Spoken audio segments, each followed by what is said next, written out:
you talked about growing up in the church, man.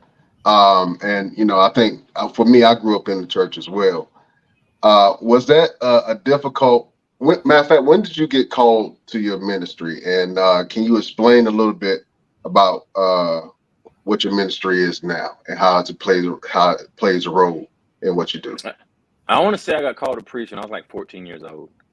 I was raised in the church and all, and around 14, I just started having like these dreams that I was preaching and that I was supposed to preach, and then I had this one dream that this guy was like crossing the street, and everybody was like, "Hey, you're gonna get hit by a car, stop, stop, whatever."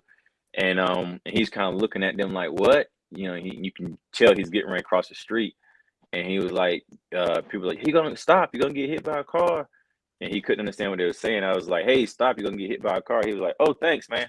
It was like he understood out of everybody, he understood me, Mm, and they told me that like the interpretation of that is that not only was I going to preach, but I would have a message that anybody could understand. mhm. And that's kind of been my ministry, and growing up in church and all, with mostly like I've done like youth pastor type stuff, and then I had contemporary service where I actually pastored a service for years, and then went overseas, worked under a pastor there, came back and to my home church and was like associate pastor for years.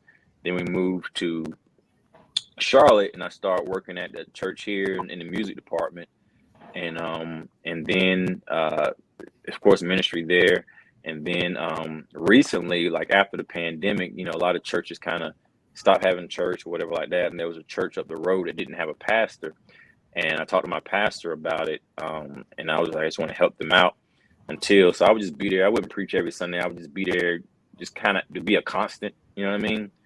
Um, and so start working, helping them out there, and then they asked me to put in my resume to pastor the church, and I did. I didn't get it, but like the guy that ended up being pastor, he asked me to be his like his side. So I'm like the youth pastor of the church now, St. Paul's Community Missionary Baptist Church, and I just always been in ministry, man, just helping people.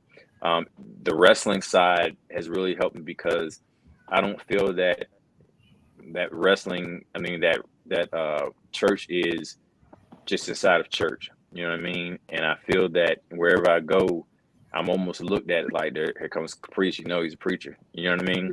And so I get phone calls. I get from different people all the time, and people prayer requests and all, to where it's just they hold me accountable for that type of stuff. So I gotta watch. You really gotta watch how you live in front of people.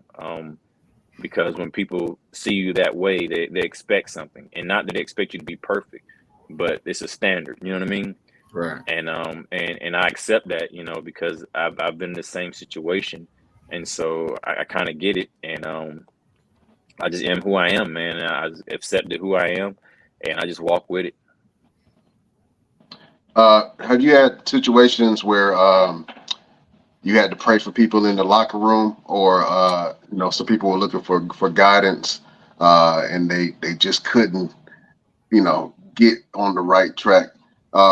Can you speak to being a voice for some wrestlers in the locker rooms that you've been in? Oh man, yeah, absolutely, man. I've definitely had a, a lot of times where I'm talking to somebody in the locker room or whatever, and we end up praying or something. And I don't make a big deal out of it. Um, all of it's kind of like most of the time, honestly. Um, some people just want to be heard, and Mhm. it's not like solve a problem or whatever like that. But like, if you could hear a person, and then also being able to let them know, like, okay, now I'm gonna be honest with you. You know what I'm saying? Because Yeah. some people, everybody wants. Some people want a pat on the back or whatever like that. But then sometimes, if you always broke or this always happens, sometimes you have to look in the mirror and be like, what am I doing to cause that? You know what I mean? Hmm. So sometimes there's some practical answer to stuff, um, in some real life situations and all that. And I think I'm old enough to where people respect my wisdom as well. And so I'm just honest with people, man, and praying. And I've had Bro, I could tell you something that happened to me last week that probably blow your mind, bro. It's like